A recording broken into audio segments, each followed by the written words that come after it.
झारखंड सरकार अपने कार्यक्रम को सरकारी योजनाओं के अलावा मिशन 2024 के अंतर्गत जोहार आभार यात्रा शुरू करने जा रही है। यह यात्रा सभी जिलों में निकाली जाएगी। इस यात्रा के जरिए झारखंड मुक्ति मोर्चा, कांग्रेस, राजद महागठबंधन दल अपने चुनावी घोषणा पत्र की समीक्षा करेगी और कार्यकर्ताओं का मुलाकात करके सरकारी योजनाओं का जमीन पर उतारने की रणनीति भी बनाई जाएगी।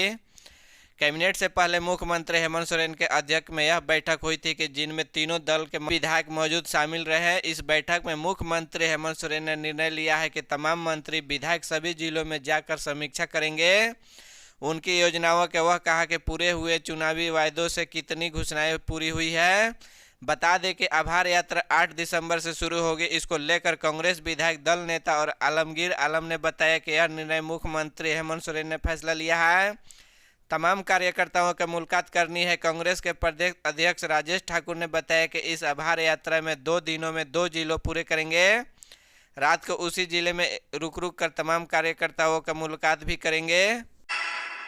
झारखंड में नशे के अवैध कारोबारियों पर जल्द लगाम लगने वाली है। केंद्र सरकार ने इस गोरख धंधे को शामिल लोगों पर नकेल कसने की तैयारी शुरू कर दी है। गुरुवार को केंद्रीय गृह मंत्रालय ने झारखंड सहित देश में विभिन्न राज्य के पुलिस पदाधिकारियों के साथ बैठक की है। बैठक में केंद्रीय गृह सचिव ने झारखंड CID को निर्देश दिया है कि नशे के कारोबार पर लगाम लगने को लेकर अलग से थाना खोल सकते हैं। इस बैठक में झारखंड के ADG operation Sanjay Anand Latkar, IG CID Asim Vikrant Minj, SP CID S Kartik शामिल हुए थे। बैठक में लिए गए निर्णय के संबंध में धनबाद SP संजीव कुमार को निर्देश मिला है कि निर्देश यह कहा गया है कि नशे के कारोबारियों को रोकने के लिए फिलहाल SIT के गठन किया जाए। बता दें कि थाना खोला जाएगा। इधर SP संजीव कुमार ने मुख्यालय को निर्देश पर शुक्रवार को जिले पर भर के DSP के साथ बैठक करके रणनीति तैयार की। 2023 में शुरू हो सकते हैं बोकारो से व्यावसायिक उड़ान। मार्च महीने में बोकारो हवाई अड्डे से व्यावसायिक उड़ान शुरू हो जाएगी। NOC मिलते ही व्यावसायिक उड़ान शुरू करने के लिए उद्घाटन की तारीख मुकर्रर की जाएगी। एयरपोर्ट अथॉरिटी के MGM प्रियंका शर्मा ने जानकारी देकर उन्होंने बताया कि शुरुआती दौर पर कोलकाता के लिए फ्लाइट सेवा शुरू होगी। गौरतलब है कि पिछले दिनों से बोकारो एयरपोर्ट के दौर पर आई एयरपोर्ट अथॉरिटी ऑफ इंडिया के टीम ने अपनी रिपोर्ट संबंधित अधिकारियों को सौंप दिया है। सूत्रों के मुताबिक नगर विमान महानिदेशालय यानी DGSA भी जनवरी में बोकारो को दौर कर सकता है। टीम के रिपोर्ट सौंपने के बाद उड़ान हलचल किया जाएगा। बता दें कि एयरपोर्ट के सारे निर्माण कार्य पूरा हो चुके हैं। यात्रियों को दी जाने वाली मूलभूत सुविधा उपलब्ध हो चुकी है। झारखंड में सबसे सुरक्षित माने जाने वाली दुमका सेंट्रल जेल पर बाइक सवार 2 अपराधियों ने देर शाम 3 गोलियां चलाई, जिसमें अब जेल की सुरक्षा को लेकर सवाल उठने लगे। बताया जा रहा है कि शाम में अपराधियों ने गेट दीवार के ऊपर 3 गोलियां चलाई। अपराधियों ने जेलर के नाम पर एक धमकी भरा पत्र सेंट्रल जेल के गेट पर फेंक चलते बने। पुलिस मौके पर पहुंचकर घटना के छानबीन कर रही है। अपराधियों के पहचान के लिए सेंट्रल जेल के आसपास लगे CCTV को खंगाल जा रहा है। के गए धमकी भरे खत के यह पता लग रहा है कि दुमका सेंट्रल जेल में बंद अमन सिंह के गुर्गों को इस घटना को अंजाम दिया है। गौरतलब है कि धनबाद के नीरज सिंह हत्याकांड के अमन सिंह की गिरफ्तारी हुई थी। उसे दुमका सेंट्रल जेल शिफ्ट कर दिया गया था।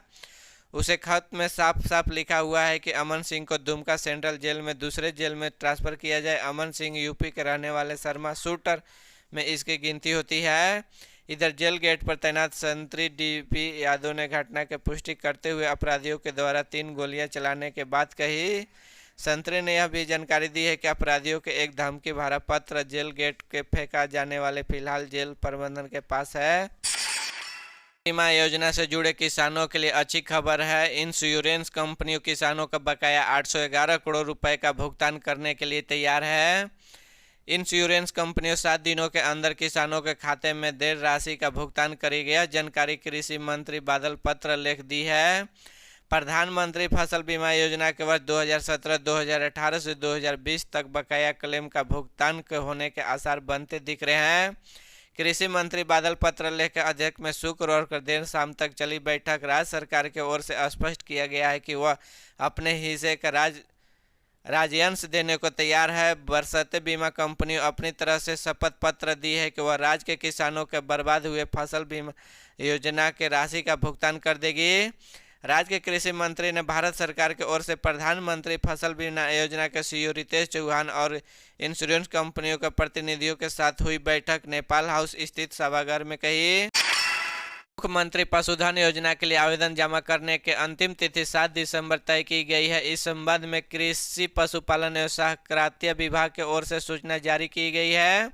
योजना के लाभ उठाने वाले अपने अपने प्रखंडों पशुपालन अधिकारियों को यह 7 दिसंबर संध्या 4 बजे तक आवेदन जमा करने का निर्देश दिया गया है। इस योजना में 50% से लेकर 90% तक अनुदान व्यवस्था है। इस योजना में बीपीएल के साथ साथ एपीएल परिवारों को भी लाभ मिल सकता है। इसमें 2 दुधारू गाय या भैंस को लेकर 10 गाय या भैंस पालन तक की योजना है।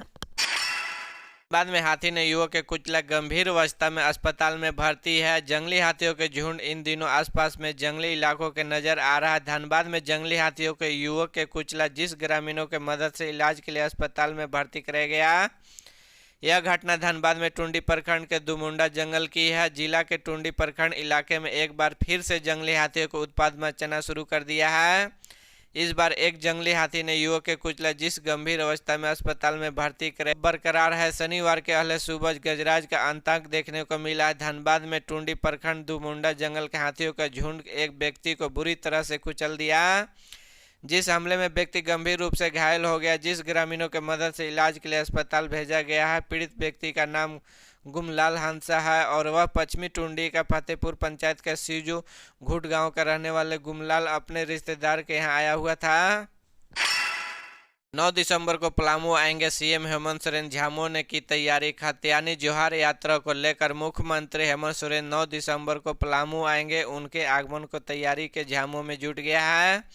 शनिवार को झामुमो जिला कार्यालय के जिला अध्यक्ष राजेंद्र प्रसाद सिन्हा अध्यक्ष में बैठक हुई। राजेंद्र सिन्हा ने कहा कि मुख्यमंत्री का पलामू आने का यहाँ लोगों के लिए गौरव की बात है। मुख्यमंत्री के स्वागत में झामुमो के सभी नेता कार्यकर्ताओं मजबूती के साथ लगे हुए। मुख्यमंत्री ने सभी वादे पूरे किए हैं। झारखंड के ऐतिहासिक में यह पहली बार हो रहा है। जन कल्याणकारी के फैसलों की वजह से पलामू में मुख्यमंत्री की लोकप्रियता बढ़ी है। 1932 लागू करने के हो या फिर पुरानी पेंशन, सभी फैसलों के जनता के दिल में मुख्यमंत्री ने जगह बनाया है। सभी लोगों को शिवाजी मैदान आए। मुख्यमंत्री के बातों के सुनने के बैठक के संचालन सचिव ने किया कि देवेंद्र तिवारी ने कहा कार्यकर्ताओं के गजब उत्साह है कि पार्टी के सभी लोगों के पलामू के जनता उत्साह के साथ मुख्यमंत्री के स्वागत करेंगे। केंद्रीय समिति सदस्य मनोज गुप्ता ने कहा कि झामुमो के सभी कार्यकर्ताओं नेता बहु के मजबूती के साथ अपने मुख्यमंत्री के स्वागत में लगे हैं। कई लोग पार्टी के जुड़ने वाले विपक्षी घबराए हुए हैं कि जल्द ही सभी विपक्षी झारखंड के बाहर चले जाएं। केंद्र के इस कानून पर झारखंड के सीएम हेमंत सोरेन को सख्त आपत्ति। पीएम मोदी को चिट्ठी लिखी। मुख्यमंत्री हेमंत सोरेन ने केंद्र सरकार द्वारा लाए गए कानून पर आपत्ति जताई है कि जिसे कहा गया है कि आदिवासियों और वनों पर निर्भर रहने वाले सहमति सुनिश्चित किए बिना निजी डेवलपर्स वनों का काट सकेंगे। मुख्यमंत्री ने आग्रहपूर्वक इस प्रस्ताव का पुनः विचार करने हेतु प्रधानमंत्री को पत्र लिखा। मुख्यमंत्री ने पत्र के माध्यम से कहा कि झारखंड में 32 प्रकार के आदिवासी रहते हैं जो प्रकृति के साथ समर्पणतापूर्वक जीवन जीते हैं। ये पेड़ों की पूजा और रक्षा करते हैं कि जो लोग इन पेड़ों के अपने पूर्वजों के रूप में देखते हैं, उनकी सहमति के बिना पेड़ों के काटना उनकी भावना पर कुठाराघात करना जैसा होगा। वन अधिकारी अधिनियम 2006 के परिवर्ती के वन संरक्षण नियम 2022 को गैर बैंकिंग उद्देश्यों के लिए भूमि का उपयोग करने से पहले ग्राम सभा सहमति प्राप्त करने का अनिवार्य आवश्यकता को समाप्त कर दिया है। मुख्यमंत्री ने कहा वन अधिकार अधिनियम 2006 वनों के रहने वाले अनुसूचित जनजाति और झारखंड हाई कोर्ट ने टेट पास पारा शिक्षकों के समायोजन और सहायक शिक्षक के समान वेतन देने के मामले में सरकार से रिपोर्ट मांगी है कि सुनवाई के दौरान chief justice doctor Ravi Ranjan और जस्टिस सुजीत नारायण प्रसाद की अदालत ने सरकार को झारखंड शिक्षा परियोजना परिषद के कमेटी की ओर से दिए गए सुझावों को रिपोर्ट पेश करने को कहा। मामले में आज भी सुनवाई होगी। सुनवाई के दौरान अदालत ने पूछा कि सरकार इन शिक्षकों को समायोजित करेगी या नहीं। इस पर सरकार की ओर से बताया गया कि झारखंड शिक्षा परियोजना के परिषद द्वारा गठित कमेटी ने ये सुझाव दिए हैं। इस संबंध में सुनील कुमार यादव समेत 111 अन्य याचिका दायर की है कि याचिका ने कहा कि यह प्राथमिक पारा शिक्षकों के पद पर 15 वर्ष से अधिक समय से काम कर रहे हैं। साथ ही वे शिक्षक पद की अर्हता पूरी करते हैं कि राज्य सरकार को उनके सेवा का अस्थायी करे और उन्हें सहायक शिक्षक के पद पर समायोजित किया जाए। साथ ही समान कार्य के बदले समान वेतन दिया जाए। अभी सरकार सहायक शिक्षक के वेतन मान दे रही है कि जबकि पारा शिक्षकों के मानदेय दिए जा रहे हैं, उन्हें सहायक शिक्षकों के समान वेतन मान दिया जाए।